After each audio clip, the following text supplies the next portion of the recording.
Spurs only registered one shot on target at the Tottenham Hotspur Stadium on Friday as we took on Manchester City. A late Nathan Ake goal put City through to the next round. Spurs are now out of the FA Cup. Chris Cowlin.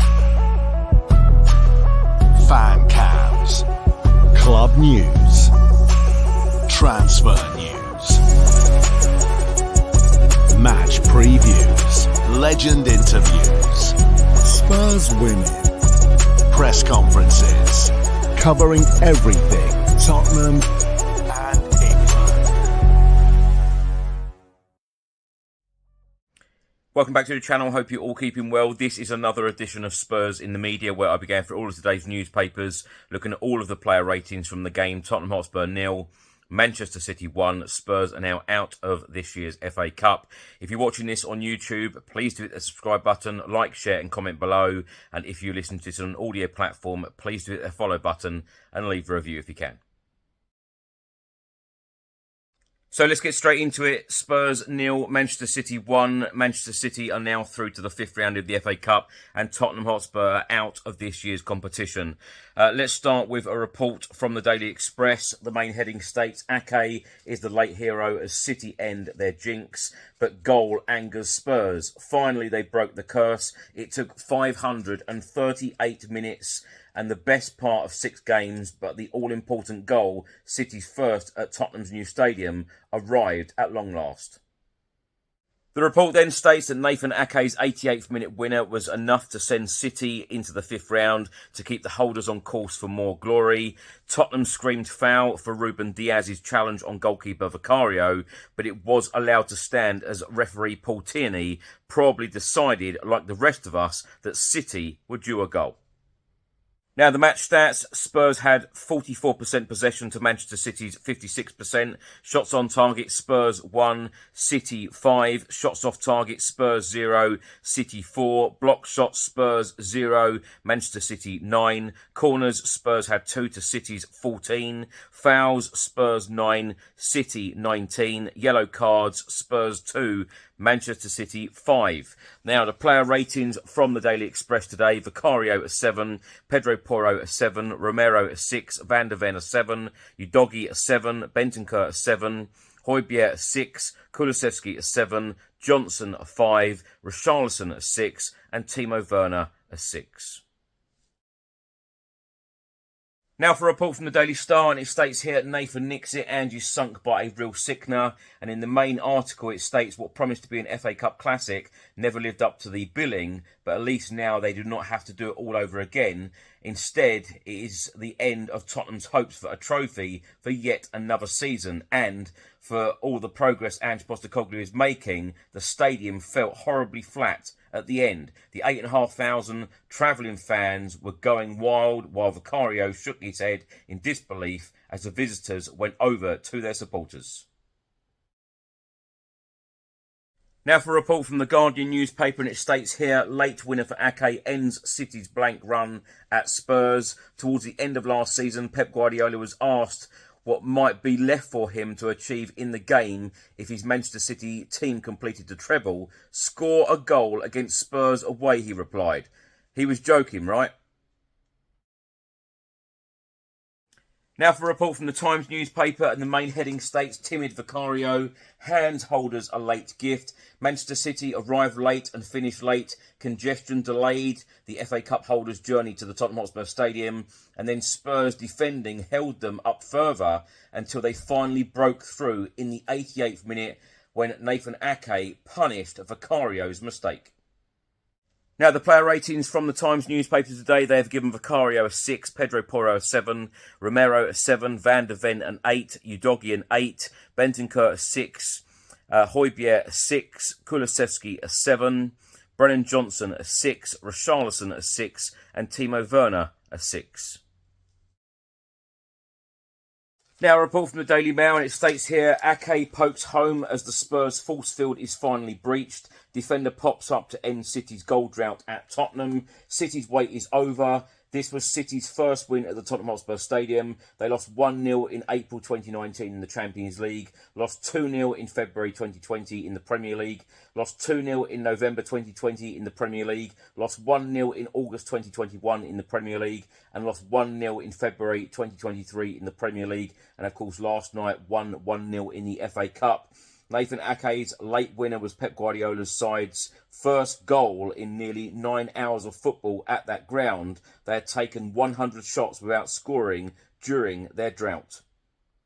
The player ratings from the Daily Mail today: they have given Vicario a 6.5, Pedro Porro a 7, Romero a 6, Van de Ven a 7, Udogie a 7, Bentancur a 6, Højbjerg a 6, Johnson a 6.5, sub Skip a 6, sub Madison a 6, Kulusevski a 6, Timo Werner a 6.5, and Richarlison a 5.5. They have given manager Ange Postecoglou a 6, referee Paul Tierney a 5 out of 10.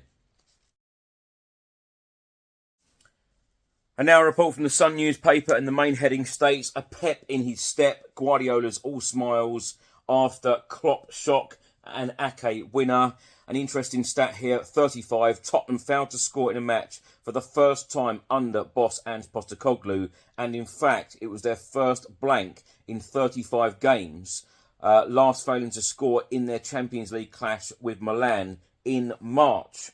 Another stat here: 13. Last night was Tottenham's first FA Cup home defeat since February 2016, and that was against Crystal Palace at the old White Hart Lane Stadium, ending a 13-game unbeaten run, 12 wins and 1 draw on home soil in the competition. Now, a couple more stats published by the Sun newspaper today. Passes: Spurs 466 to Manchester City's 602. Completed passes: Spurs 385 to Manchester City's 528. Touches in the opposition box: Spurs 10, City 42. Match time 101 minutes 49 seconds, and ball in play 60 minutes. And lastly, let's hear from Tottenham Hotspur boss Ange Postecoglou. This is what he had to say after the game. Jamie, do you want to start us off?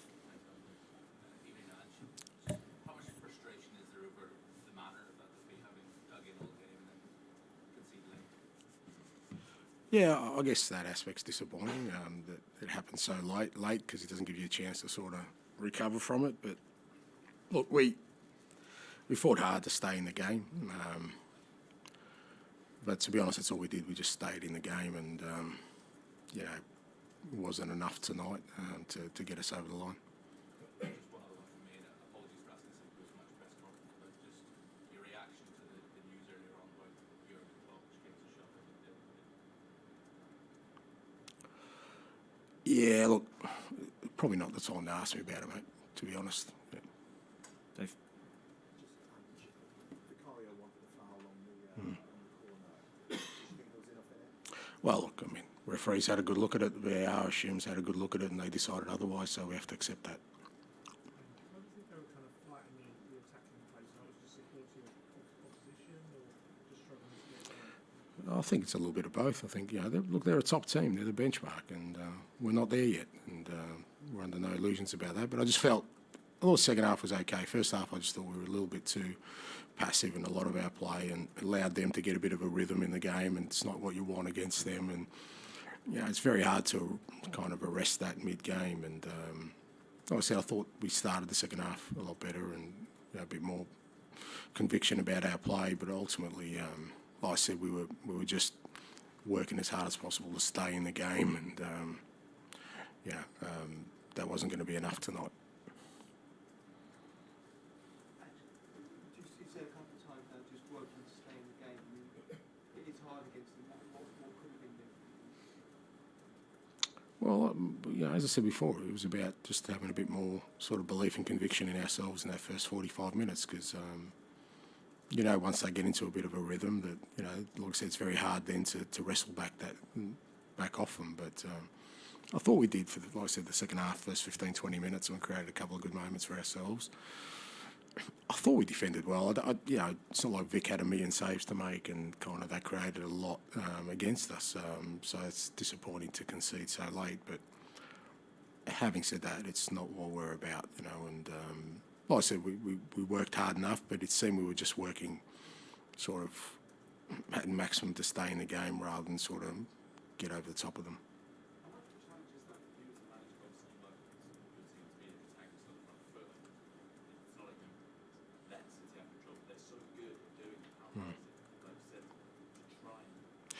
Well, it's fair to say they've got, what, 8, 9 years on us? You know, I mean, like, I kind of hope that people have a little bit of perspective about the team we're trying to be. It doesn't happen in 6 months. I don't even think City did it in 6 months. So, you know, we just got to... But that doesn't mean that you shy away from the challenge of it, or you don't get disappointed by it, or don't feel like you could have...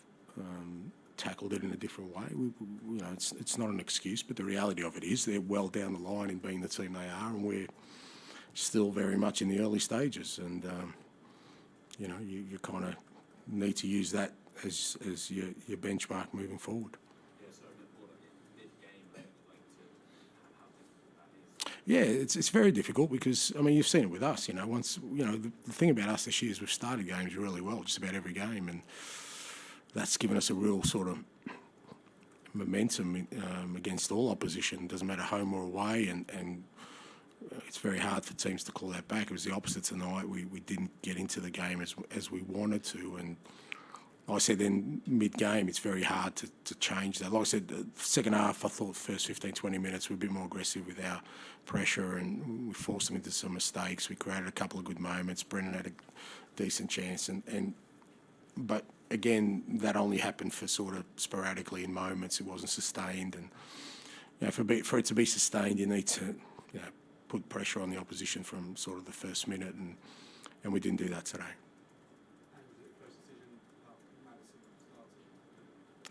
No, not really. I mean, I think knowing the nature of the game was going to be today. Look, he's trained well the last week and a half, but he's missed a lot of football, and you know, we're hoping to obviously get him some minutes tonight, which he did, and you know, he should be right to go from now on. We've got, you know, another 2 games next week, so we're going to need him and others to sort of pitch in. So yeah, so it wasn't really much of a dilemma about whether to start him or not. I felt, you know, just coming off the bench today was going to be better for us as a team more than anything else. Okay, thank you. Thanks, guys. Thanks for watching and thanks for listening. I hope you enjoyed it. If you're watching this on YouTube, please do hit that subscribe button, like, share and comment below. And if you're listening to this on an audio platform, please do hit that follow button and leave a review if you can. Enjoy the rest of your weekend. I'll see you on the next one. Come on, you Spurs.